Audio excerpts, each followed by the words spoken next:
Hola a todos y bienvenidos a este webinar de Google Cloud. Yo soy Renato Marcoviti, especialista en seguridad y compliance aquí en Google. Y en nuestra charla de hoy vamos a hablar de los 13 pasos que debemos seguir para empezar a utilizar Google Cloud con seguridad. Y en nuestra agenda de hoy tenemos solo un tema, que son los 13 pasos, pero tenemos bastante contenido.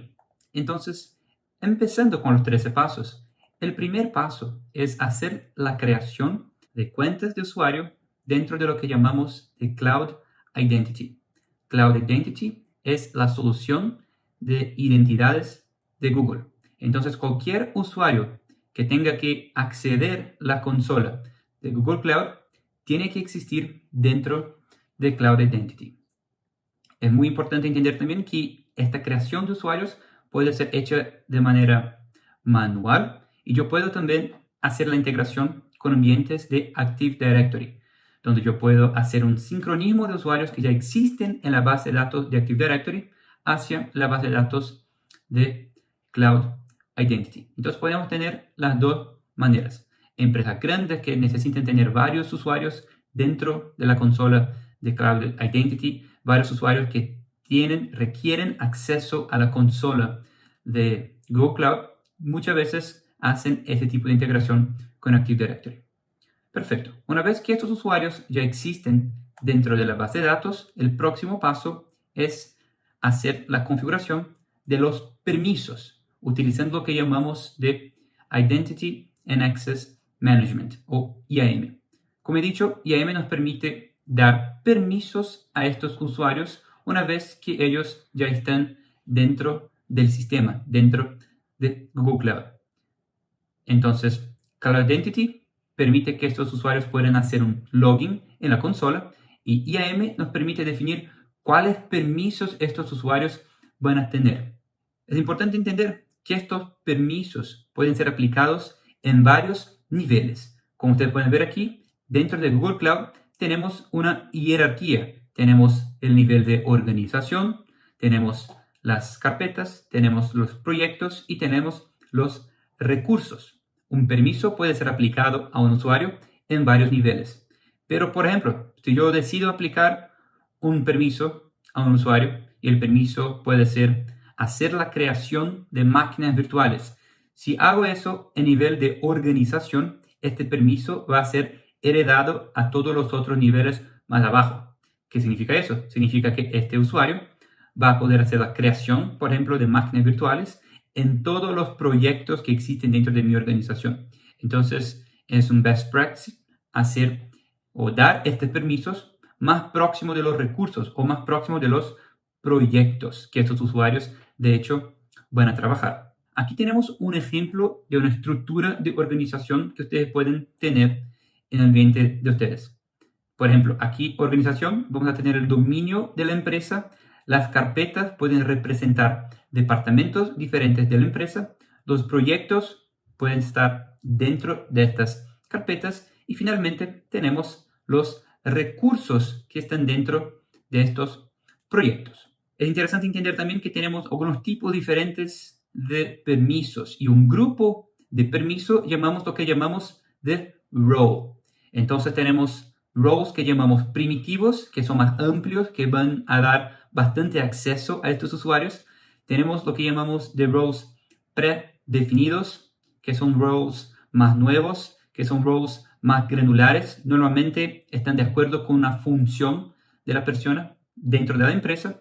Y también es posible que ustedes hagan la creación de roles customizados. Como he dicho, un role es básicamente un grupo de permisos. Ustedes, si quieren, pueden crear un grupo de permisos y darle un nombre específico que haga sentido dentro del ambiente de ustedes. Otras capacidades relacionadas directamente con IAM. Tenemos lo que llamamos de Recommender, Troubleshooter y Simulator. ¿Qué significa cada una de esas features?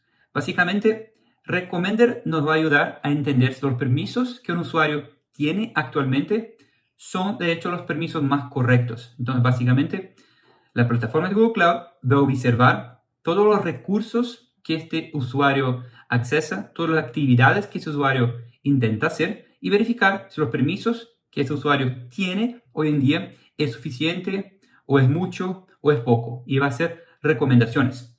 Troubleshooter nos va a ayudar a entender cuando, por ejemplo, yo intento ejecutar una acción y yo no puedo. Entonces el sistema me va a ayudar a entender cuáles son los permisos que yo necesito para que yo pueda, de hecho, ejecutar esta acción. Y Simulator me va a ayudar a entender qué yo podría hacer caso yo tuviera algunos tipos de permisos específicos. Entonces, bastante cosa interesante que podemos hacer con IAM. Tenemos también lo que llamamos de IAM Conditions. Entonces, yo puedo dar un permiso, dar un role a un usuario y ahí puedo crear condiciones. Por ejemplo, yo puedo decir que María, por ejemplo, va a tener el permiso de hacer creación de máquinas virtuales, pero solamente durante el día, desde las 8 de la mañana hasta las 5 de la tarde, o solamente en algunos días específicos de la semana. Yo puedo también tener una condición basada en un recurso. Yo puedo también tener una condición basada en un contexto específico. Entonces, María puede hacer la creación de máquinas virtuales solo si esté utilizando una dirección IP específica, si esté dentro de la empresa. Por ejemplo, si esté fuera de la empresa, va a tener una dirección IP diferente y este permiso no va a estar más disponible. Entonces, además de dar estos permisos, yo puedo también poner condiciones. Un otro best practice que tenemos es dar estos permisos, dar estos roles a grupos de usuarios en vez de darles directamente a los usuarios directamente, porque es mucho más fácil manejar un grupo, por ejemplo, como aquí tenemos un grupo de data scientists, donde todas las personas que estén dentro de ese grupo deben tener permisos específicos, que empezar a dar roles o permisos específicos directamente a los usuarios. Es mucho más difícil manejar directamente cada uno de estos usuarios. Ahora, el tercer paso, aquí empezamos a hablar de lo que llamamos de Organization Policies. Entonces, con Cloud IAM damos permisos a los usuarios, vamos a decir todas las cosas que los usuarios pueden hacer dentro de la consola, y con Organization Policies vamos a poner restricciones, vamos a decir cosas que no deben ser hechas dentro del ambiente. Entonces, algunos ejemplos aquí tenemos de Organization Policies. Por ejemplo, no permitir que máquinas virtuales tengan una dirección IP externa. No permitir que buckets públicos sean creados. Estos son algunos ejemplos de políticas que llamamos de org policies, que van a poner restricciones en mi ambiente, es decir, cosas que no deben ser hechas. Mucho probablemente porque es algo peligroso, es algo que no están de acuerdo con nuestras políticas de seguridad. De una manera bastante parecida que ya hablamos de los IAM, estos Organization Policies también pueden ser aplicados a niveles de organización, carpetas y todo eso. Y si la aplico a nivel de organización, esta Organization Policy va a ser heredada a los niveles más bajos también. El paso número 4, aquí estamos hablando de lo que llamamos de Shared VPC. Y esto es importante entender porque es un concepto único de la nube de Google Cloud. Entonces, ¿qué significa Shared VPC? ¿Qué podemos hacer con él? Básicamente, Shared VPC nos permite tener una administración centralizada del control de la red. Y cuando hablamos de Shared VPC, siempre tenemos lo que llamamos de un host project, y ahí tenemos y podemos tener varios service projects. En el host project de un Shared VPC, básicamente vamos a tener toda la configuración de la red, todas las rutas, todas las subredes, vamos a tener las reglas de firewall configuradas. Si existe alguna VPN con el ambiente on-premises, también la vamos a hacer directamente dentro del host project. Y ahí todos los service projects van a tener los workloads que yo quiero ejecutar en un proyecto. Por ejemplo, voy a tener aquí un proyecto que va a tener una aplicación web. Entonces yo voy a crear esta máquina virtual, por ejemplo, y voy a conectarla en la red que fue creada antes en el host project. Y aquí yo puedo tener 1, 2, 10, 20, 50 service projects consumiendo recursos de solo uno host project. Es muy interesante, como he dicho, porque yo voy a tener un lugar central, básicamente, con todas mis configuraciones de red, de firewall, de ruta, de VPN y varios otros service projects van a consumir estos recursos que ya fueron creados. Eso es interesante también porque si yo voy a crear un service project, yo solo tengo que preocuparme con mi aplicación. Y también es interesante porque el equipo de redes, el equipo de seguridad va a crear todas las reglas y todos los otros proyectos, service projects, tendrán que respetar estas reglas. Eso también es interesante cuando hablamos de billing, porque el billing queda separado de los service projects y del host project. Por eso es una feature bastante interesante y facilita mucho la gestión de ambiente, la gestión de la red, reglas de firewalls y todo eso. Y aquí un ejemplo. Entonces tenemos un host project, como ya hemos comentado, con las redes, subredes creadas, y aquí a la izquierda, a la derecha, tenemos los service projects, con los workloads diferentes, con los objetivos diferentes y todos consumiendo estos recursos que fueron creados antes en el host project. El paso número 5, aquí empezamos a hablar de regiones y la red global de Google. Sabemos que una buena aplicación tiene que tener HA, alta disponibilidad y muchas veces también un ambiente de DR, Disaster Recovery. Y aquí tenemos un punto muy interesante que nos diferencia. La red de Google es una red global. ¿Qué significa eso? Significa si yo quiero hacer la creación de un VPC, este VPC es global. Yo puedo tener regiones diferentes, una región de Estados Unidos, una región de Asia, una región de Europa, todo parte de un mismo VPC. Eso es interesante porque yo puedo tener una subred aquí en Estados Unidos, otra subred aquí en Asia, y estos proyectos, las máquinas virtuales que están dentro de estos proyectos pueden comunicarse sin tener que hacer la configuración, por ejemplo, de una VPN o de un interconnect, porque la red es única. Eso para seguridad es bueno, bastante bueno también, porque la comunicación desde Estados Unidos, desde Brasil, desde Latinoamérica, con Asia, por ejemplo, sigue un camino limpio, que básicamente es un camino de Google. No tenemos que hacer integración con otros service providers o caminos que no tenemos ningún control. Entonces eso mejora la performance, mejora la latencia y también, claro, todo eso es mejor para tener un canal privado con respecto a seguridad. Y aquí un mapa para que ustedes sepan cuáles son las regiones, cuáles son los países que Google ya tiene presencia física de un data center. Como ustedes pueden ver, en Latinoamérica ya la tenemos aquí en Brasil. El punto número 6. Empezamos a hablar de conexiones de Google con un ambiente on-premises. Entonces, un cliente puede tener varios workloads en la nube y es posible hacer una conexión con este ambiente on-premises. Y ahí podemos hacer esta conexión utilizando una VPN, con lo que llamamos de Cloud Router dentro de Google Cloud. Podemos también tener una conexión utilizando un camino, una conexión más dedicada, que sería un Dedicated Interconnect. Claro que este tipo de conexión más dedicada ofrece algunas cosas más avanzadas con el VPN, por ejemplo, la velocidad puede ser mejor. Y también hablamos de reglas de firewall. Y en este punto 6 es importante entender la diferencia del firewall de la nube de Google Cloud y un firewall on-premises, que creo que muchos de ustedes están bastante acostumbrados, como yo estaba, con firewall on-premises. Y vamos a entender un poco más cómo eso funciona. En el ambiente on-premises tenemos el concepto del firewall en el perímetro, que está protegiendo la red interna. Todo lo que viene desde fuera puede ser malicioso, entonces no es confiable. Y todo lo que está dentro aquí de la red, yo voy a confiar. Tenemos este concepto hace muchos años.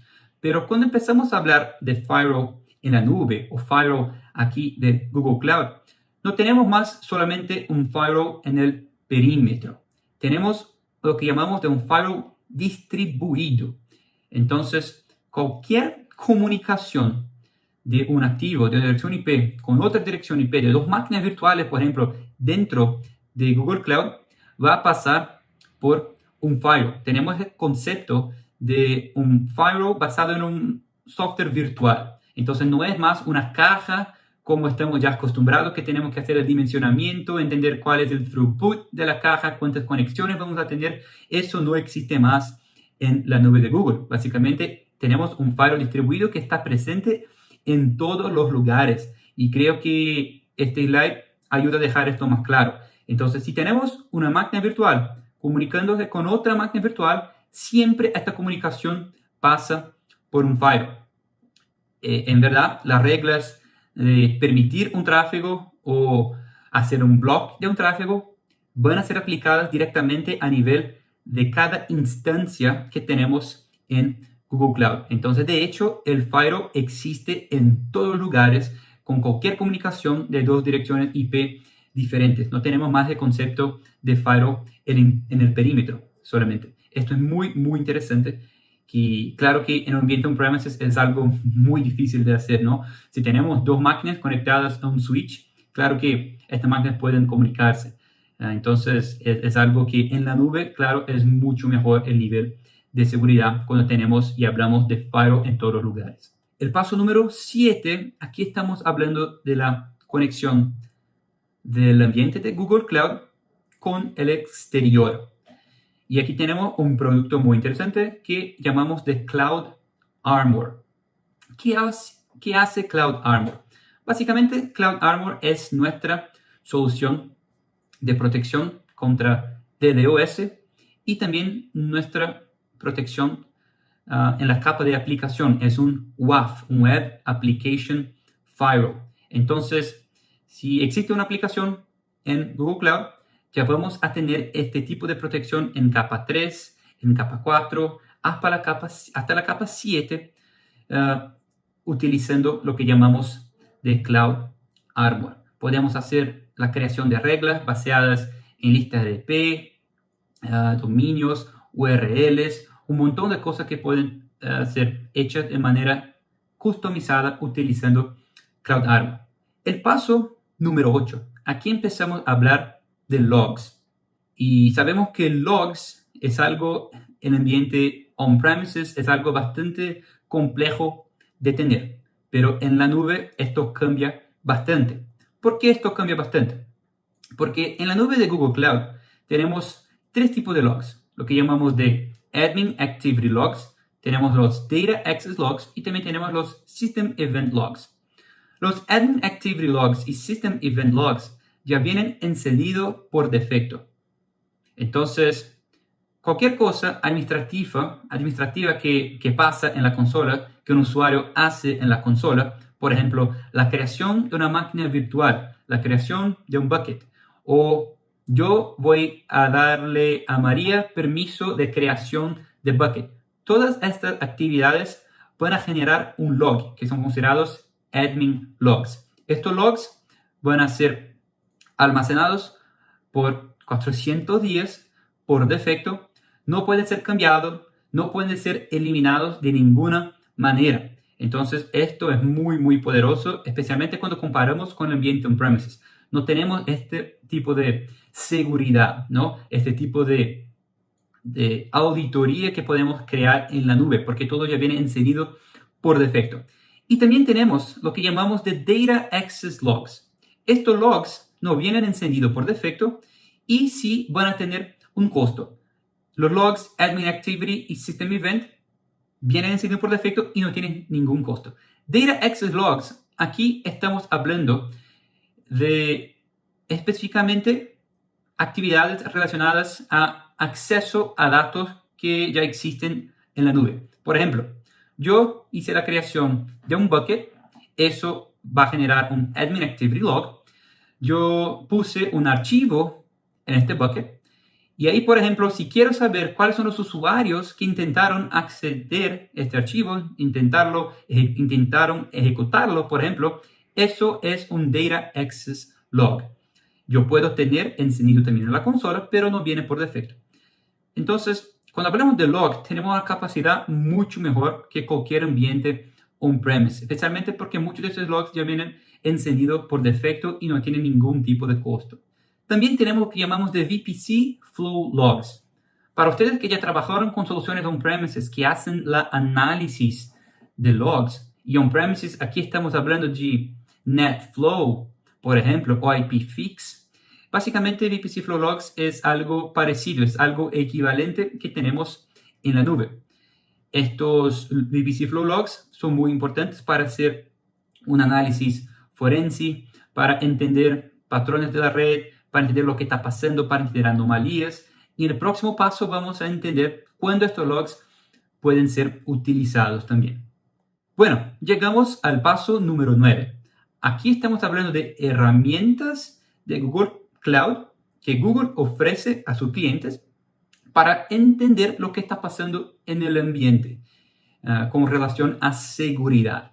Entonces, en el paso número 8 hablamos de los logs. En el paso número 9, aquí hablamos de herramientas que van a observar, que van a consumir estos logs y con eso podemos entender lo que está pasando en el ambiente. Una herramienta muy poderosa que tenemos en Google Cloud es lo que llamamos de Security Command Center. Básicamente, Security Command Center es una solución que va a ser utilizada probablemente por un analista de un SOC y es una solución que nos ofrece, que nos permite hacer un monitoreo de todo el ambiente de seguridad que tenemos en Google Cloud. Entonces yo puedo entender lo que está pasando, puedo entender la salud del ambiente, puedo entender las vulnerabilidades que fueron observadas, puedo entender si una máquina está comunicándose con un dominio con dirección IP maliciosa y todo eso.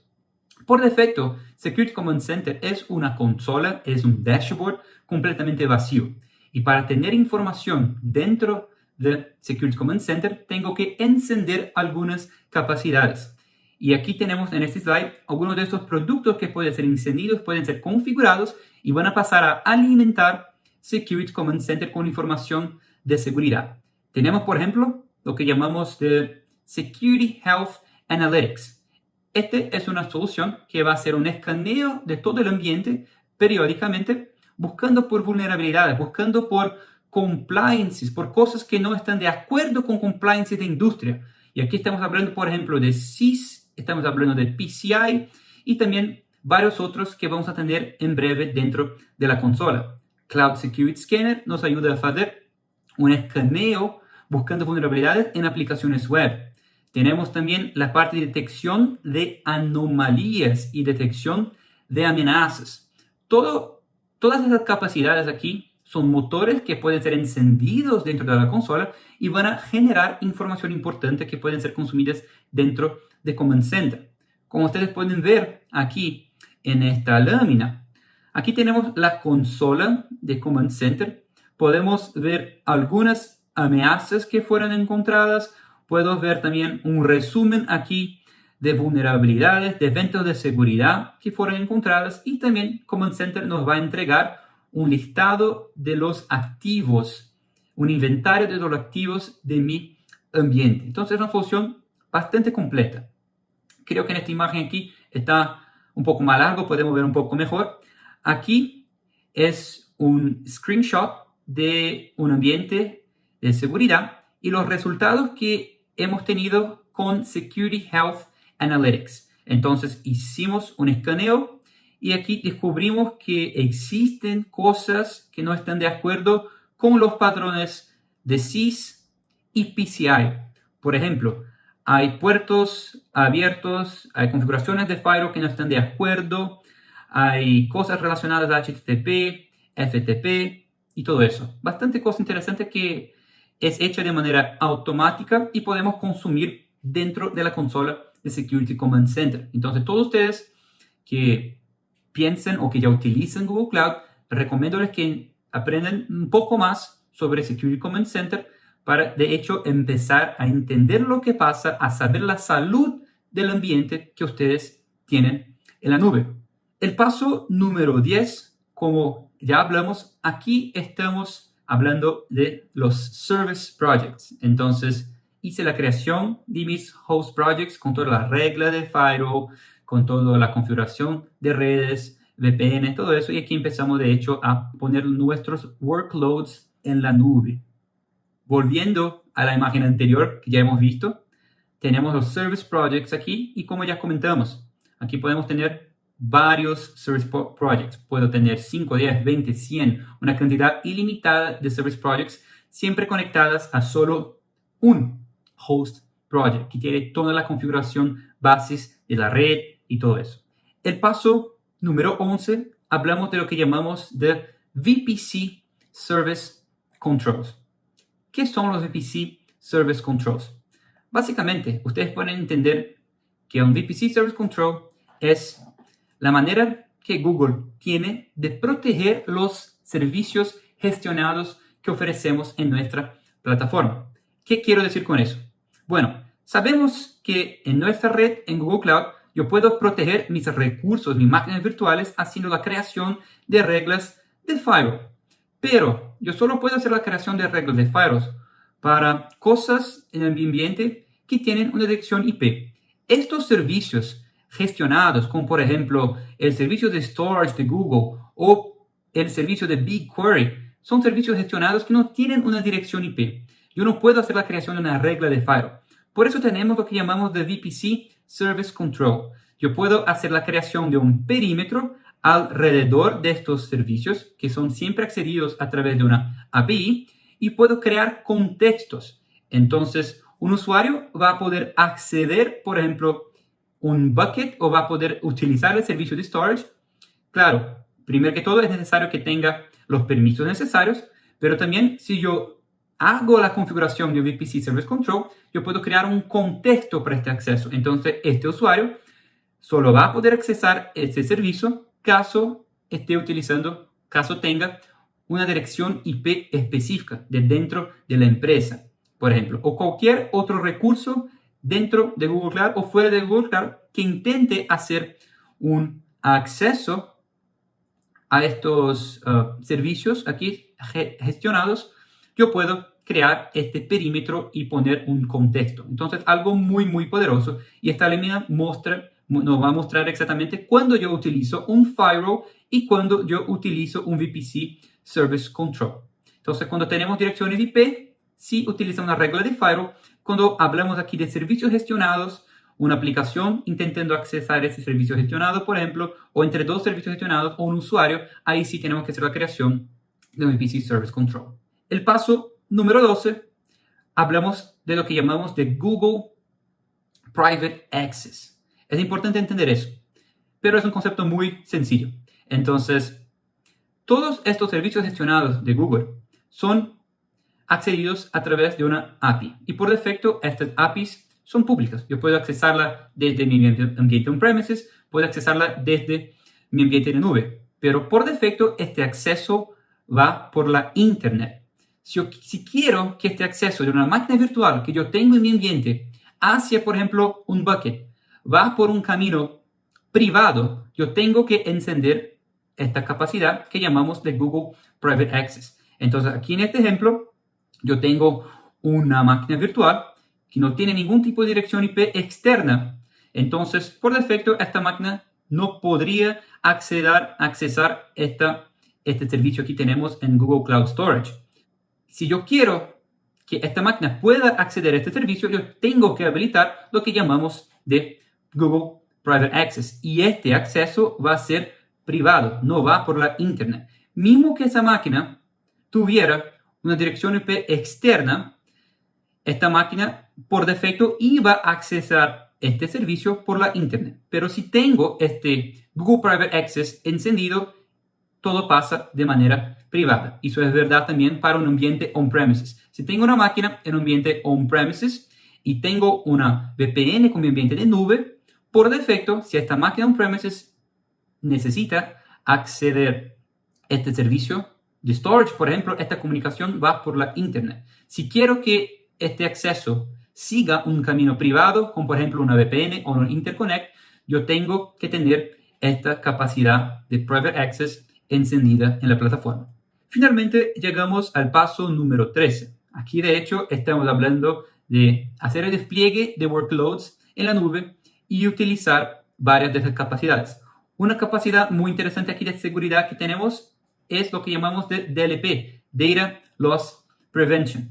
Nuestro DLP tiene varias funcionalidades. El DLP también es una API, entonces puede ser utilizado en varios lugares, ¿no?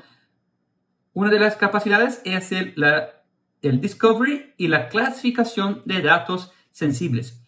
Como ustedes pueden ver aquí en la pantalla, tenemos varios clasificadores ya construidos por defecto en la consola. Entonces vamos a identificar, por ejemplo, tarjetas de crédito, vamos a identificar documentos, vamos a identificar muchas cosas ya por defecto y clasificarlas en una categoría específica. Una otra capacidad es hacer lo que llamamos de data masking. Entonces encontré un documento que es considerado sensible en mi organización y yo no quiero que este documento muestra todos estos datos de manera abierta, como tenemos aquí.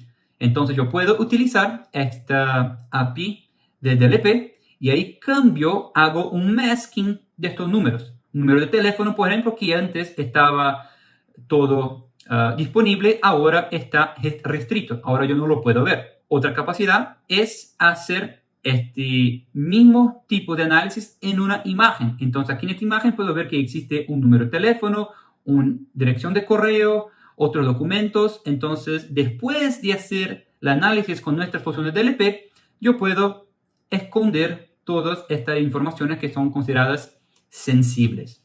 Entonces es también una solución bastante poderosa que yo puedo utilizar en varios ambientes, incluso en mi ambiente de nube de Google. Y por último, un otro ejemplo que podemos aplicar DLP es en la detección en tiempo real. Por ejemplo, si tengo un call center donde tengo mi empleado, mi funcionario, él está hablando con un cliente y el cliente, por alguna razón, envía información sensible. Yo no quiero que esta información llegue a mi empleado. Entonces, en tiempo real, yo puedo hacer un masking de esta información. ¿Por qué? Porque, como he dicho, el DLP es una API. Entonces, puedo poner esta API en mi aplicación. Podemos ver aquí el resultado. Mientras el cliente pone sus datos, el empleado aquí del otro lado no puede ver exactamente estos datos porque son considerados confidenciales. Y esto eran todos los pasos que tenía para mostrarles. Espero que tenga quedado claro. Espero que tengan aprendido un poco más sobre seguridad en Google Cloud. Y como he dicho, yo soy Renato Marcoviti, especialista aquí en Google Cloud. Vamos a estar mirando todas las preguntas. Ustedes pueden seguir poniendo las preguntas aquí para nosotros y vamos a seguir contestándolas. Les agradezco por la participación y les deseo una excelente semana. Muchas gracias.